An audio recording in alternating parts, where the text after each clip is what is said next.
This channel does not promote any violent, harmful, or illegal activities.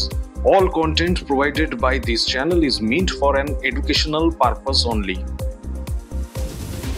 Engineering ছাত্রীর রহস্য মৃত্যু ঘিরে উঠছে নানা প্রশ্ন। নিজেকে সরিয়ে নেওয়া নাকি খুন, এ প্রশ্ন সামনে রেখেই চলছে তদন্ত। কলেজ যাওয়ার পথে ট্রেন থেকে নিখোঁজ হওয়ার 8 দিন পর মালদার ফারাক্কার গঙ্গা ঘাট থেকে মিলেছে এক ইঞ্জিনিয়ারিং ছাত্রীর দেহ।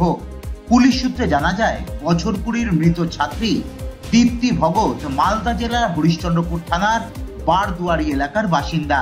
পরিবার সূত্রে খবর, দীপ্তি গত রবিবার বাড়ি থেকে রামপুরহাট হয়ে দুমকা কলেজে যাওয়ার জন্য বের হন। মালদা টাউন স্টেশন পর্যন্ত পরিবারের সঙ্গে ফোনে যোগাযোগ ছিল। পরবর্তীতে ফারাক্কা স্টেশনে সিসিটিভি ফুটেজে দেখা যায় তিনি ট্রেন থেকে নেমে যান।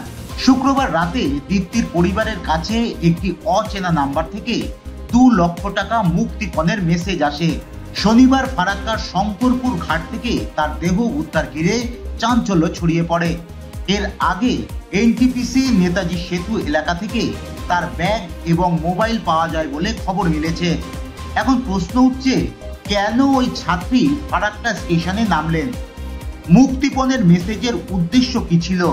এই ঘটনার পেছনে ব্যক্তিগত সম্পর্কের কোনো টানাপোড়েন নাকি অন্য কোনো ষড়যন্ত্র? জানতে পারলাম যে মেয়ে উদ্ধার হয়েছে, কিন্তু মেয়ে তো ব্রিলিয়ান্ট ছিল এবং এরকম ঘটনা হবে এটা আমরা ভাবতে পারিনি। ও টিকিট করে যেখানে রামপুরঘাট নামার কথা, মায়ের সঙ্গে 8:30টায় বলেছে যে মালদায় টিফিন করব, রামপুরঘাটে গিয়ে আবার ভাত খাবো। এখন কিভাবে এই ঘটনা ঘটলো এইটা তদন্ত করা হোক। নিশ্চয়ই কোনো এর ভিতরে রহস্য লুকিয়ে আছে। কি মনে করছেন যে কেউ বা কারা ধাক্কা মেরে দিয়েছে বা খুন করে দিয়েছে? এখন কিভাবে ঘটেছে, এর মধ্যে কোনো না কোনো একটা রহস্য আছে। সে ওকে যেভাবেই টর্চারিং করুক, কেউভাবেই কোনো না কোনো রহস্য আছে। কোনো কি মানসিক যন্ত্রণায় ভুগছিল?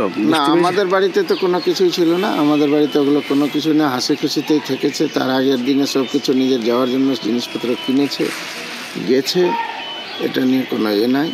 কিন্তু কিভাবে ওর মাথায় এরকম কে ফোন করলো না কি করলো, না রাস্তায় ওর সঙ্গে কোনো দুর্ব্যবহারের ব্যাপার হলো, জানি না। এটা ক্লিয়ার, আমি কারণ সম্বন্ধে বলতে পারবো না, সেটা প্রশাসন নিজেই তদন্ত করবে। দীপ্তির অকাল মৃত্যুতে পরিবার এবং আত্মীয় স্বজন শোকে ভেঙে পড়েছে। পরিবারের দাবি পূর্ণাঙ্গ তদন্ত করা হোক। Bureau report, Asianet news Bangla. আমাদের ভিডিও ভালো লাগলে লাইক এবং শেয়ার করুন। কমেন্ট সেকশনে গিয়ে জানান আপনাদের মতামত।